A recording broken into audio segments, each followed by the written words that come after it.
Okay, good morning, everybody. Thank you for being here. We are studying Daniel. We are in chapter 7. That's the easiest chapter. This is when all the easy stuff starts.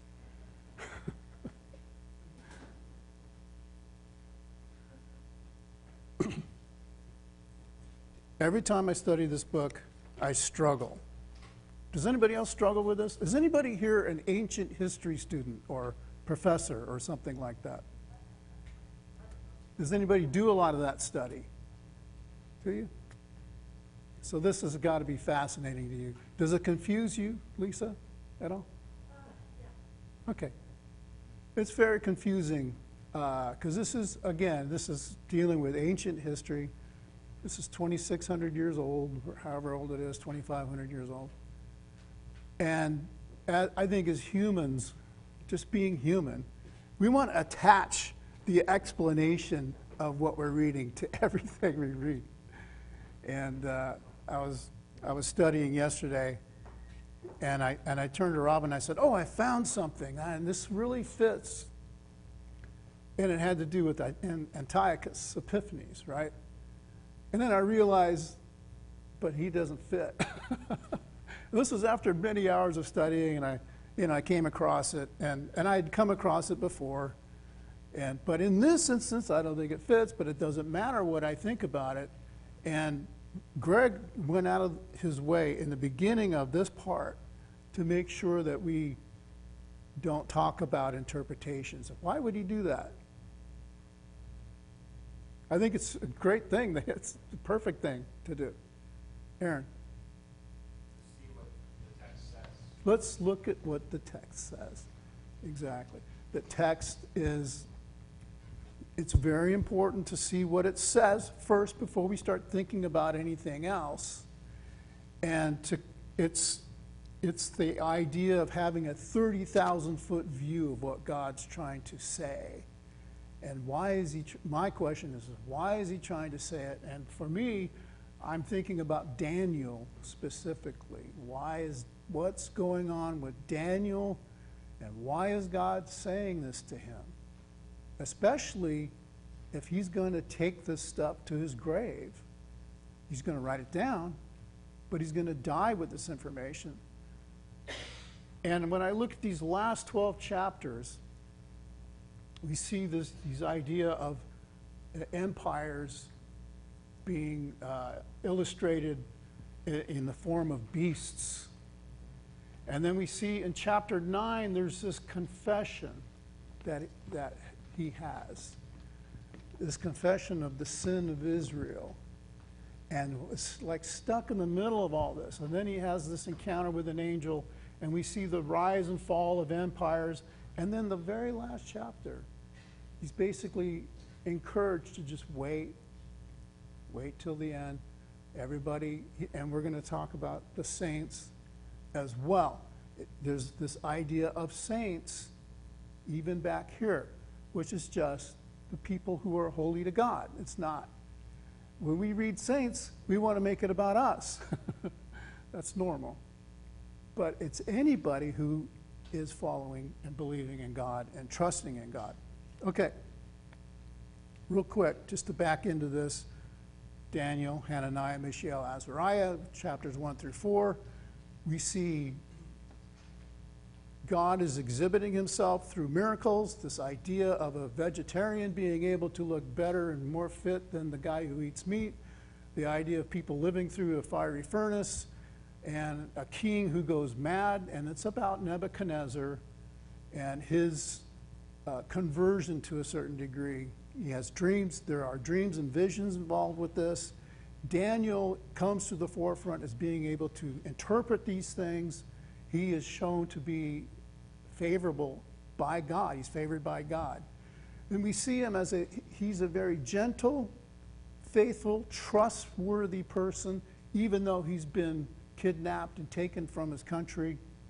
Chapter 5 is Belshazzar's demise, where we have this writing on the wall. There's another miracle. This finger's writing on the wall. There's a miracle.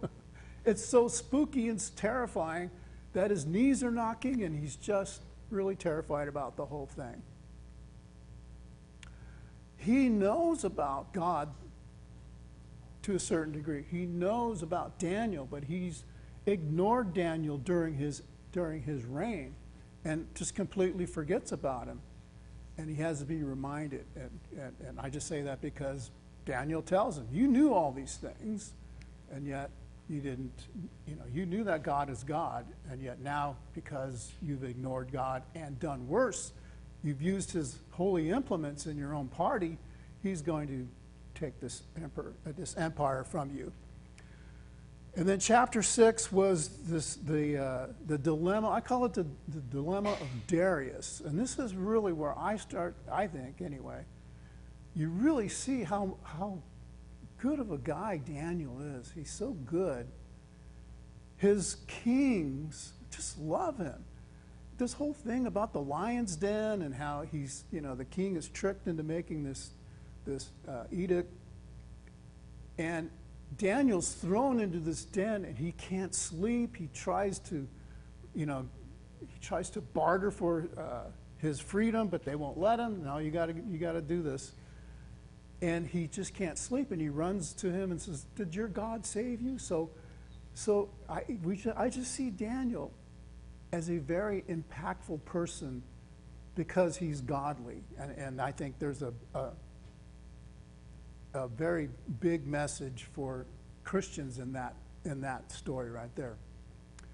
Okay, so the last time I was up here, we just finished chapter 4, and I asked, what is the book about? And we came up with a few points. God is the most high and only God.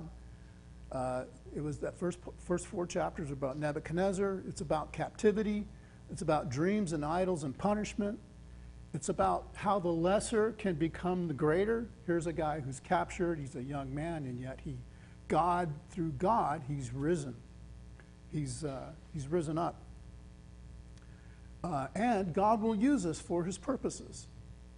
And because of that, we came up with these other applications of through faith and obedience and trusting God, we can survive these kinds of persecutions and all these things that might happen in our lives. And that brought us up to chapter 7. And we finished that first part of chapter 7 and Greg did a great job of revealing what those beasts look like, and we talked about the nature of those beasts and the way that they exhibit power and the way they take power. And but eventually they will all be killed and or their dominion will be taken away. And then that's contrasted, and this is what Greg talked about. There's a contrast of a heavenly scene. Now these thrones are thrown down, and the Son of Man comes on the clouds, right? And he's presented, the Ancient of Days sits down on his throne, and it's very much a judgmental sort of scene. And this Son of Man is given dominion and glory and an everlasting kingdom, a forever kingdom. And all people will serve him. And we talked about a little bit, at least, what does that signal to us as Christians? Anything about what time this would be? Whenever was there a kingdom where all people come to God? Because this establishes that we're going to talk a lot about the kingdom, this kingdom. What is it? It's the Christian kingdom, right? Is it? I think so, and maybe you don't agree with that. Maybe you think it's an end of the world thing. Yeah. Ida? Acts 2? Okay. Acts chapter 2. And Peter brings up a bunch of old scripture that talks about when things will be when that will be happening. The idea of men and women prophesying and this return back to God. And so there are some things we can, I think, attribute to what is this interpretation? But then other things are always debatable. Okay, are there any questions? Or I would say, here we are 2.5 chapters later. Other than what we just looked at, what would you add to this list? God is the Most High God. Nebuchadnezzar is converted. There's this idea of captivity and dreams and idols and punishment and all these things. What else, now that you've seen some more things, would you add to that list? Because God's writing this because it should be important to us and his people. Gary. You already mentioned it, but the kingdom. Daniel is about earthly kingdoms first and then the everlasting kingdom that would never be destroyed. Okay, so you explained it. Good job. There's a kingdom he's going to talk about, and it does cover dual aspects, right? It's going to address Daniel in his day. It's going to talk about all of these empires and the rise and fall of everything and how things are going to happen.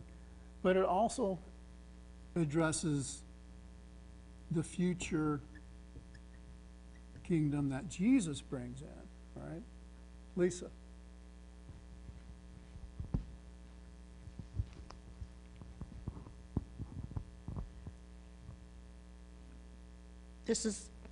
Yes, it's coming. Doesn't mean there won't be persecution, and there might be greater persecution once this kingdom is established. And we know that's true, especially of Rome, and even today. And it doesn't matter the ferocity of the nations that are conquering or ruling, or, the cycle of it through history. Say that again. It doesn't matter the ferocity. Ferocity or the cycle of the nations that. Why doesn't that matter? Because this is an everlasting kingdom. Okay. And nothing's going to overcome this kingdom. And you can, fret and worry about what's going on in the world, but you have a king. And yeah, he's the only king. So regardless of, because Daniel suffered.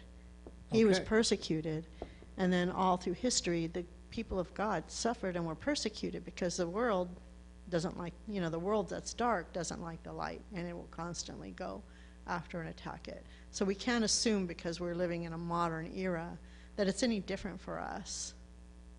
Okay.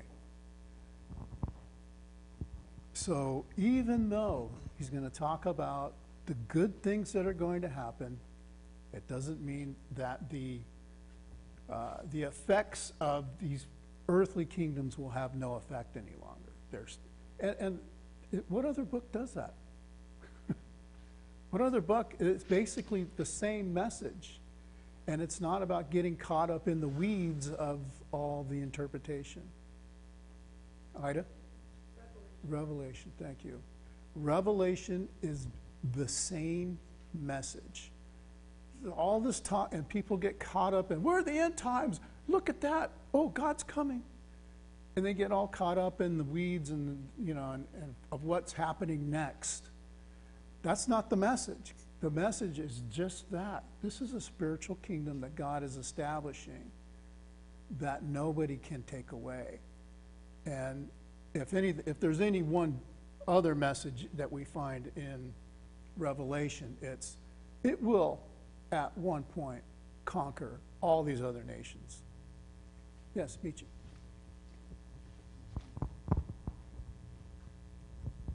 I think also too, like, we see how Daniel was such an amazing representative for God, and how through his faithfulness, his consistency of worshiping God, loving God, God was able to, he blessed Nebuchadnezzar. Once Nebuchadnezzar finally admitted, oh, this is the God of gods, there was a wonderful kingdom. And then we see with Darius ended up proclaiming Daniel's God is he's that dude, you know what I mean?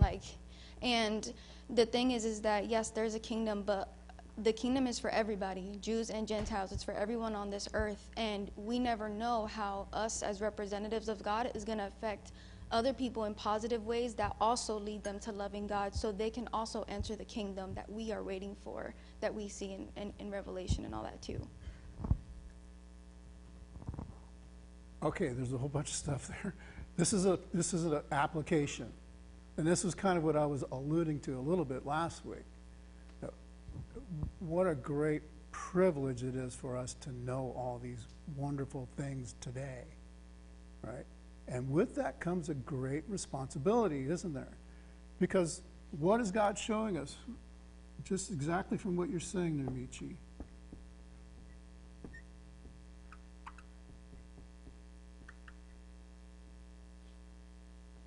Because of his relationship with God, those blessings are transmitted to whoever is willing to hear that. And we talk about this all the time, we need to shine the light in the world. We need to be able to speak with others about this. It's really, this is the foreshadowing of the Christian paradigm. Yes, Lisa. Well, one was kind of building on what she said. Daniel didn't resist or raise a resistance or raise a rebellion or take up arms against any of the kings that he was being persecuted by. And in the same way, Jesus never taught them to rise up and rebel against the government that they were under. Paul as well, and I think Peter said something about that as well. Yeah. So there's this idea of Daniel, and again, that kind of projecting out to the Christian paradigm, that whatever situation you find yourself in, remember this is who we serve. That's what Daniel is thinking, and okay, well, I'm here now. I'm still going to serve God. And he's content with that. And again, when you see him relating with these kings, he's just, I'm giving this king all of my effort. I'm doing everything that we're going to see, when he talks about Darius and these other kings, I'm doing everything that I can. And these kings are just, they love this guy. And that is, again, that's the Christian paradigm, that even though we're going to look different, you may go to work or you may go to school or whatever, you look different than a lot of people, because they want to do and say, and they expect you to do and say the same things as them. But we walk a different walk because we don't do those things. And that's the same kind of thing, where you're content, even though you have to be in this situation, but because we remember where we belong. Anybody else? Anything else to add? Anything? Because the one thing we didn't see is all of this God knows stuff, right? And this is what I'm trying to personalize this a little bit, because I don't think this is about me. I don't think this is about, at this moment that it's being written, I don't think it's about me. I don't think it's about Israel necessarily. It's about, it ends up being about all of that. I think it's about Daniel. And I look at this chapter right here,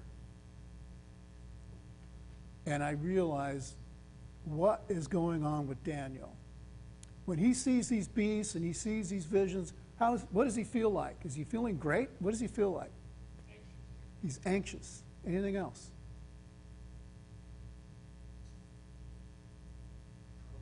Troubled. If you read ahead and you read through all this stuff, what does he say about the fourth beast? Is it a lovely animal? He says it's terrifying. He's terrified. He's going through all of these things, and he's anxious. He's terrified. He doesn't know. He's like, what is this? What's going on? And we see in chapter 9, what's going on with Daniel. He's wondering about Israel. He's concerned about his people, and that's what he's concerned about. So God is addressing what's going to happen, so he'll know.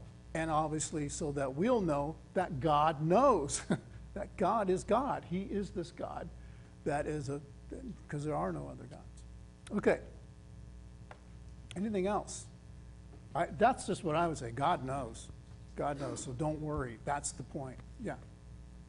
Yeah, I think you've said it, and everybody said it, but the one thing that the word that comes out in my head is God is victorious over all of this. No matter what is going on, he is on the side of victory, so he's he's going to be the victor in spite of whatever this world can throw at anyone. Yeah, and for the Christian, like what Lisa was talking about, it's not a happenstance thing for us. We might end up dying, and this is what Revelation is addressing. There's going to be a lot of people that are going to die for this belief. Just stay strong. That is the message of Revelation, and this is very much similar to that message, I think. Okay, so let's look at chapter 7, starting at verse 19. Anything concerning, well, it took me a long time just to get here, 20 minutes, so sorry, but I just wanted to back into that. So anything concerning any of these interpretations, or like I look at 15 through 18, the saints of the Most High shall receive the kingdom and possess the kingdom forever and ever. And we see that, and I just go, oh, wow. What should we say about, what should we know about that? Ida, go ahead. I'm not exactly sure when these dreams happened, but it was going to be about the future. And Daniel wasn't going to live that long. No. And to me, this shows the heart of Daniel, because he's concerned not only because there's these horrifying beasts, but because the people of God are going to have to face these things. Okay. And to me, Yeah. that's a big thing. It is a big thing. You know, he didn't say, oh, well, that's all going to happen after I die. I don't care. You know. Yeah, so again, I think you're right. I think these revelations are making him anxious, as what Aaron said. He's very anxious about it. He's very terrified about the things. He's very concerned about his people. And I can't say it enough. I just think he's a beautiful man for this, because he's so compassionate about things. Okay, so Daniel in verse 15, he was anxious. These visions alarmed him, and he seeks to, we talked a little bit about that. He asks somebody, what's the truth about these things? And then they talk about the four beasts are four kings who will rise out of the earth, but the saints of the Most High shall receive the kingdom and possess the kingdom forever and ever. So there's this contrast of tumultuous things are happening, but the saints will be okay. Okay, starting at verse 19. Then I desired to know the truth about the fourth beast. The fourth beast. Okay? So if you are keeping count of which beast is which empire, good on you, but you can get, stuck in the weeds on that. Which was different from all the rest. So there's this difference thing that's floating around in his thinking. Exceedingly terrifying, with its teeth of iron and claws of bronze, and which devoured and broke in pieces and stamped what was left with its feet, and about the 10 horns that were on its head, and the other horn that came up, and before which 3 of them fell.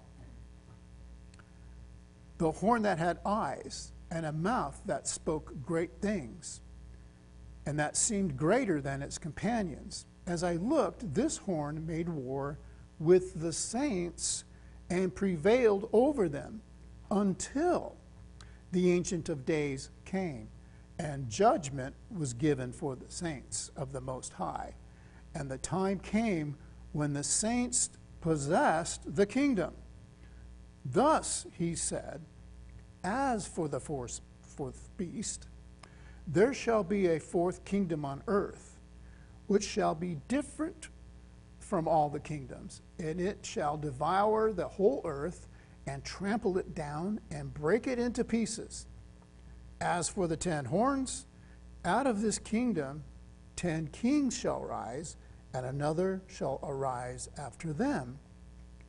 He shall be different from the former ones, and shall put down 3 kings.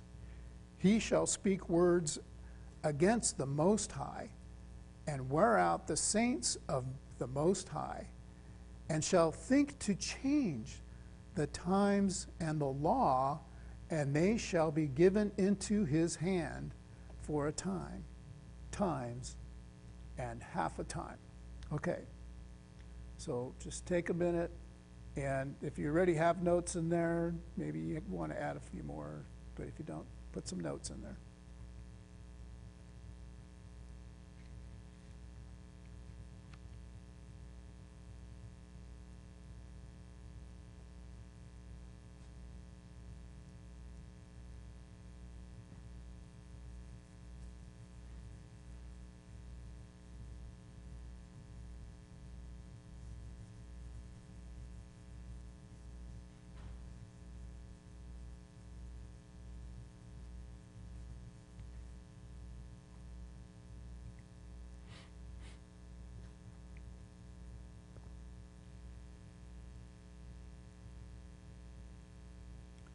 Okay, what do we see about this first part?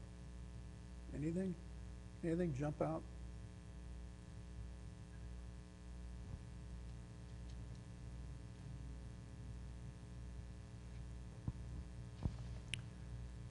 Does anybody have a conclusion as to who the fourth beast is? Not that we need to know, but does anybody have a conclusion about that?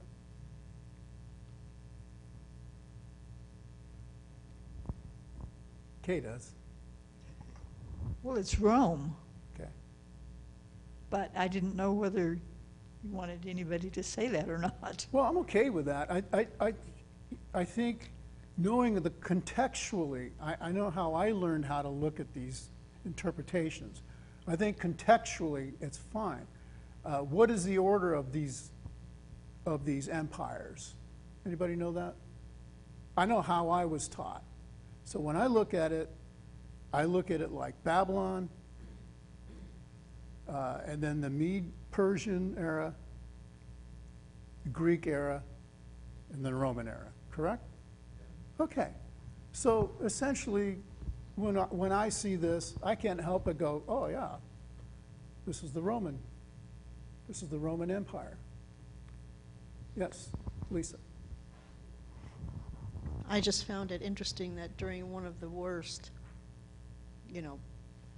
governments that was ever on the earth, that's when Christ came, when the punishments were the worst, when the dictatorship was the worst, when the Jews were being persecuted basically just for their faith system, because they were seen, as the Christians were later, as atheists under the Roman system, because the Roman had a pantheon of gods. So I just felt like conclusively Christ came at the right time. And to me, that's when and then they went on to persecute the church, pretty much the worst persecution and then we have the benefit of what we call dramatic irony. We can look back through history and see everything that happened. Yeah. And knowing that caused the dispersion of Christianity because of that persecution. And if you ever doubt that God knows, that God understands what he's doing, that even a persecution can be beneficial Okay. to the whole.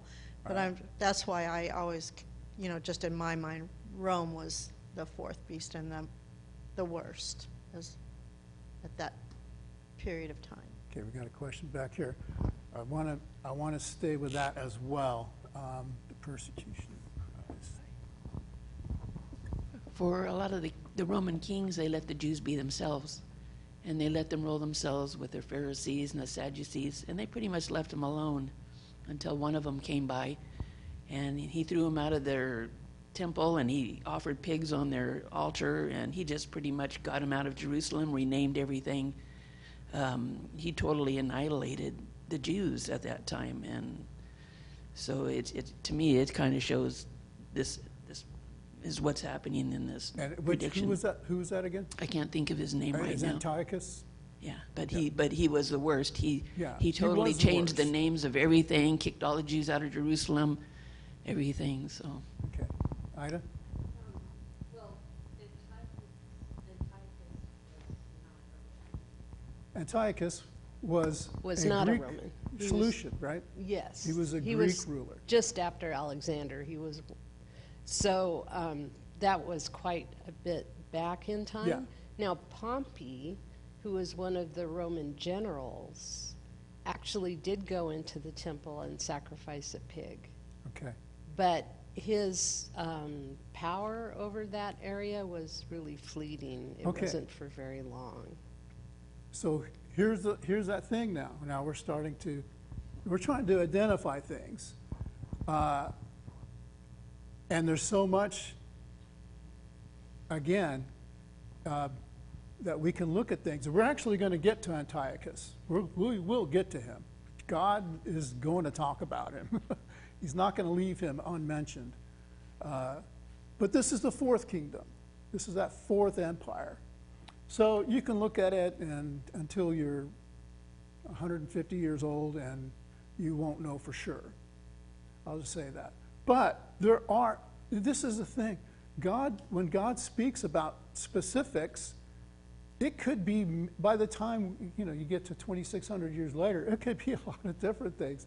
And this is where people start tripping over themselves because they're looking at I want to look for the thing instead of looking at God and the main message. The main message being, it's going to look terrible, but you're going to belong to the kingdom. There's this term in there.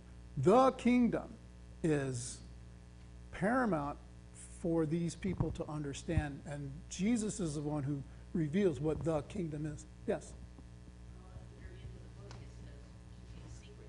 Yeah. and don't open it until these things come to pass. Yes. So that tells us that these things have come to pass because the book is open. We are readily available to read it, and it's open to anybody who wants it. Yeah. And it's only open when all these things come to pass, so it has already happened. Good point. Next time somebody wants to talk about it, I'll bring that up. It's already happened. All these things are done. We don't need to worry about, tomorrow. We just need to worry about today.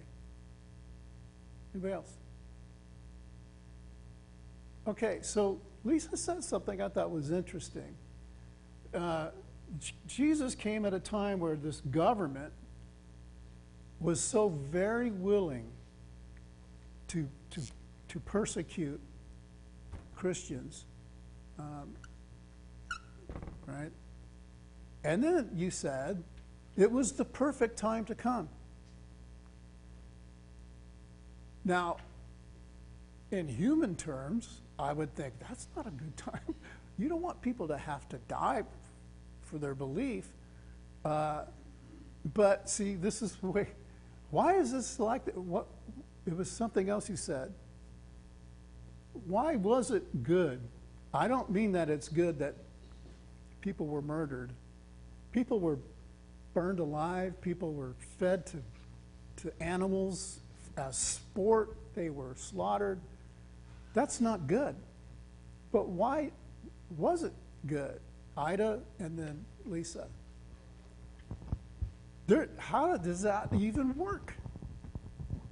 Well, at that particular time, there was communications throughout most of the world. And we even have records of the Romans being in India. Not, they didn't establish a colony, but they traded and all that. And throughout the world, there were means of transport and communication. And the other thing is that because of Alexander going throughout the world, the Greek language was spread throughout most of the world. And so not only were there lines of communication, but they could communicate because they could all speak a common language. And then also there was the Pax Romana, which to the Romans it was peace, but to everybody else it was oppression. And and that meant that you could travel through, there were places where there were pirates and it was very dangerous and all that, but still, of all the times in history, it was one of the best times for this to go out. Okay, so that opens it up even more. This is a worldwide government, and they're having inroads into all of these places that you wouldn't, usually things were fairly regional. A few 100 miles would be a kingdom, and that would be a giant kingdom. But here's one that's going all over the place, and they're having an influence all over the place. And so it's a perfect time. If you need to get word out about something, it's a perfect time. And here you have people who are being persecuted, and again, within the context of the saints, is Daniel thinking about Christians? No, he's not thinking about Christians. What's a saint to him?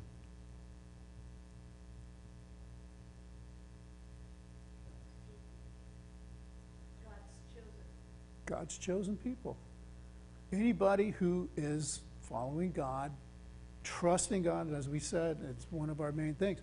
Trusting God, having your faith in God. Again, that's how you survive persecution, is trusting God. These people who God is making holy. Now, of course, it does extend out to the Christian as well. We find that later. That is the whole idea of that spiritual kingdom that God is trying for people to understand. So why is it good, though, why would Lisa say that fact that Christians were persecuted was good?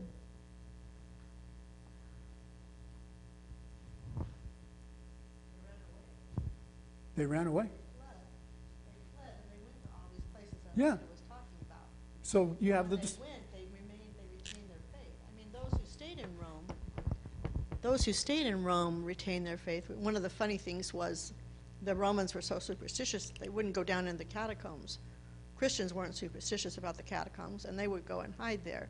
Ah, So they hid underneath Rome. okay. But they didn't, I'm sure many of them succumbed to just falling in line. But for the most part, they took the gospel and they went around the known world at the time, and they took it with them, and they taught in places where they went. And we know that because, the word spread throughout Asia and Spain and, northward. It's always a joke to me, but this is never underestimate a Celt.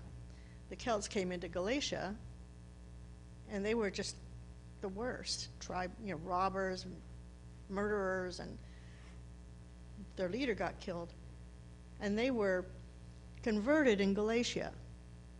And then they went back to the lands where they came from, Okay. and they took the gospel. I mean, this just went widespread.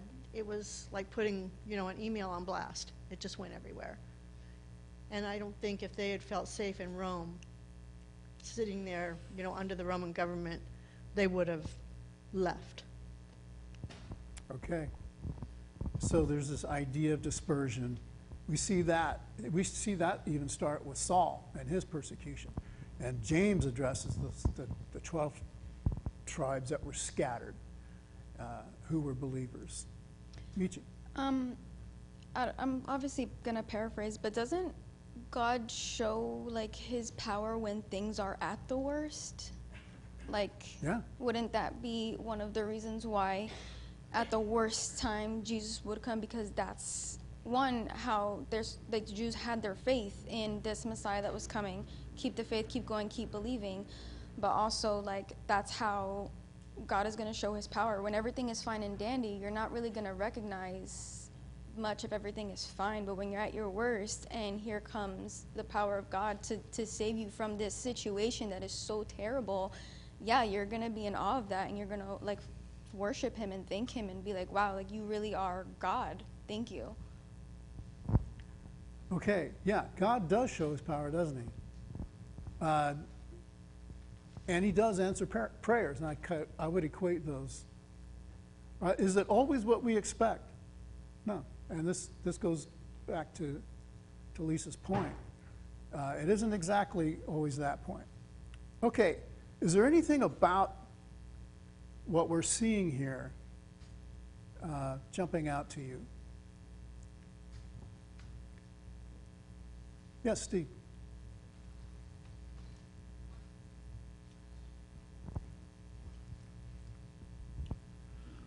Just about the four, beasts and the kingdoms they represent, matching chapter 2 with the Daniel interprets Nebuchadnezzar's dream, and there's four things, and then God's kingdom prevails, and then comparing that to Daniel's dream now, That's actually and thing, it's the same end game to me. That's not what I'm seeing. Yep. Yeah, there's this repetitive sort of message going on. Anything else? It seems to be more of the same as far as there's this power that will come, but there's this contrastive message of the saints of the Most High when the saints possess the kingdom. And that you see that again in 22. So here's that secondary message. There's all these things, Daniel, that are very terrifying. But the saints, and he's thinking Israelites, will have the kingdom. They will have the kingdom. And he, if you just back up, I say this, I don't know how true it is, but every time you see a forever kingdom, who brings the forever kingdom? Who ushers in the forever kingdom? In the scriptures. Jesus. Jesus is the one. That is the hallmark moment. That is the harbinging of the forever kingdom, where he reveals this kingdom you guys are looking for. It's spiritual.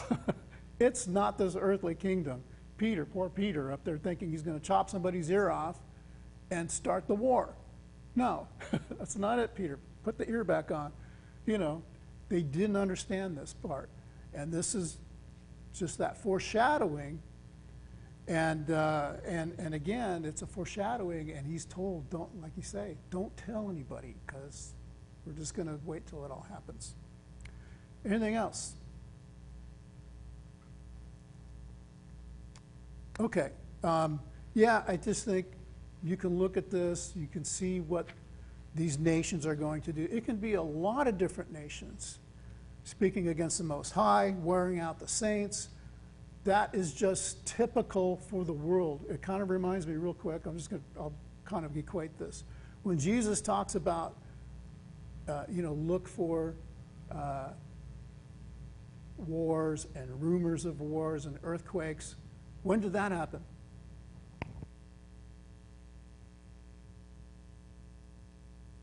When has there been wars, rumors of wars, and earthquakes on the earth?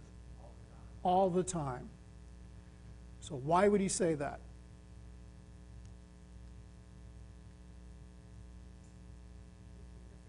Just be prepared all the time. And again, that's everything about Revelation. It's the same thing. Just be ready. Trust God. Okay, thank you.